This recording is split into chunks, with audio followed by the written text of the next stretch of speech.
नमस्कार दोस्तों, तो चलिए शुरू करते हैं एक ऐसी स्टोरी जो आपको हिलाकर रख देंगी। इंटरपोल के डाटाबेस में एक नाम ऐसा है जिसके बारे में 45 देशों की पुलिस सिर्फ एक लाइन लिखती है, एक्सट्रीमली डेंजरस, नेवर अप्रोच। वो आदमी पासपोर्ट में बिजनेसमैन, दुनिया में एक इंटरनेशनल क्रिमिनल एम्पायर का मालिक, और अंडरग्राउंड में उसका कोड नेम द गोस्ट, क्योंकि जब तक एजेंसीज प्रूफ ढूंढती, विक्टर करन एक नया आइडेंटिटी, नई कंट्री, नया नेटवर्क बना चुका होता। ये कहानी उस आदमी की जिसने human trafficking, arms dealing, cyber heist और पॉलिटिकल बेरबेरी को एक ग्लोबल बिजनेस बना दिया। और फिर एक दिन दुनिया के 7 मुल्कों ने मिलकर फैसला किया, the ghost must be erased. Victor Karan Eastern Europe के एक बॉर्डर टाउन में पैदा हुआ। कोल्ड वॉर के बाद का वक्त था, जॉब्स कम, पैसे कम और कानून बिकता हुआ। विक्टर के पिता एक करप्ट कस्टम ऑफिसर थे। बचपन से ही विक्टर ने देखा कि बॉर्डर रूल्स का कोई मतलब नहीं होता, बस पैसा रूल सेट करता है। 16 साल की एज में विक्टर ने पहली बार काम किया। पासपोर्ट फॉर्जरी, फेक आइडेंटिटी बना के स्मगलिंग रिंग ज्वाइन की। उसका दिमाग इतना तेज था कि दूसरे क्रिमिनल उसे शील्ड जीनियस बुलाते, पर उसको ये टाइटल पसंद नहीं। उसने बोला, जीनियस नहीं होता, मैं खुद को बनाया हूँ जीनियस। 1998 के बाद यूरोप ओपन होने लगा, बॉर्डर्स रिलैक्स हुए और विक्टर ने मौका देख लिया। ह्यूमन ट्रैफिकिंग, 10,000 से ज्यादा लोगों को इलीगल रूट से यूरोप पहुंचाने का काम। Sea routes, mountain passes, safe houses, सब साइंटिफिकली प्लान करता था। इंटरपोल ने बोला, he doesn't run operation, he runs an industry। फिर विक्टर ने नेक्स्ट स्टेप लिया, आर्म्स डीलिंग। 2002 में मिडल ईस्ट में वॉर बढ़ रही थी, डिमांड थी गन्स, मिसाइल्स, एक्सप्लोजिव। विक्टर ने रशिया, यूक्रेन, ब्लैंकेंस में अफगान मिलिट्री डिपॉजिट खरीद लिया।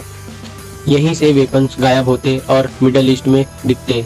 एक शिपमेंट की वैल्यू $50 मिलियन होती थी। विक्टर का डायलॉग फेमस था, war isn't strategy, war is opportunity.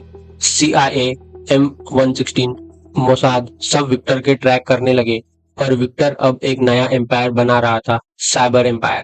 Bank hacks, crypto laundering, government data breaches, ransomware attacks, वो डाटा को वेपन बना चुका था। एक साइबर अटैक में 11 देशों की पावर ग्रिड 4 मिनट के लिए बंद हो गई। मीडिया ने बोला, this is a nation attack, but it was a Victor. But code था, guns kill people, data control nation. फिर विक्टर पॉलिटिक्स में घुस गया, डिक्टेटर को फंडिंग, पॉलिटिशियन को ब्राइब, अफ्रीकन नेशंस में माइनिंग कॉन्ट्रैक्ट्स, एशिया में रियल स्टेट लॉन्ड्रिंग, सब उसके नेटवर्क का पार्ट बन गया।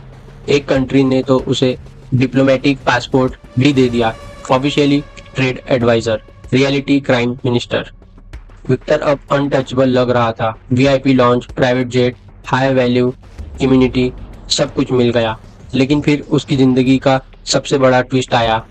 उसका राइट हैंड मैन इमर डुलवॉइक इंटरपोल के साथ सीक्रेट डील में था। वो विक्टर के रूट्स, अकाउंट्स, वेपन डिपॉजिट्स सब लेके लीक कर रहा था। मोनाको में पर असैसिनेशन अटेम्प्ट हुआ, पर विक्टर बच गया। उसने सुना, your ghost days are over. But Victor ने रिएक्ट नहीं किया, बस बोला, अगर मुझे गिराना है तो दुनिया को चलना पड़ेगा। Diversion, border chose. दुनिया शॉक में आ गई। 7 कंट्री ने मिलकर ऑपरेशन घोस्ट ट्रैप शुरू किया। USA, UK, France, Germany, UAE, Israel, India. Funds freeze किए गए, 12,000 fake passport cancel, 38 shell company seal, aircraft track किया गया, अंडरकवर एजेंट्स डिप्लॉय। आखिर विक्टर ट्रेस हुआ। ईस्टर्न यूरोप के एक अबडोमिनेंट ऑयल टर्मिनल में ड्रोन फुटेज में एक शील हाउटेड दिखा, white suit, cigar, Victor Karan. Elite force ने टर्मिनल सराउंड किया। कमांडर ने अनाउंस किया, विक्टर स्टेप आउट। कुछ सेकंड तक साइलेंस, फिर विक्टर की आवाज आई, I build an empire in your blind spots, you can kill me but you can not kill my system. Fire fight शुरू हो गई। विक्टर ने अपनी प्राइवेट मिलिट्री से फुल स्केल बैटल करवाया, पर फोकस प्रिपेयर्ड थी। उसने ऑपरेशन ब्लैक साइलेंस एक्टिव किया। 3 कंट्री में साइबर अटैक, आर्म शिपमेंट, आखिर विक्टर हेलीपोर्ट के एज पर कॉर्नर हो गया। उसने वर्ल्ड को लास्ट लाइन दी, ghost don't die, they disappear. और वो समुंदर में जंप कर गया, बॉडी कभी नहीं मिली। इंटरपोल फाइल में लिखा हुआ है, स्टेटस अननोन, पॉसिबली अलाइव। दुनिया में आज भी लोग कहते हैं अगर किसी साइबर ब्रिज के पीछे कोई नाम नहीं मिला तो शायद वो द गोस्ट हो सकता है। धन्यवाद।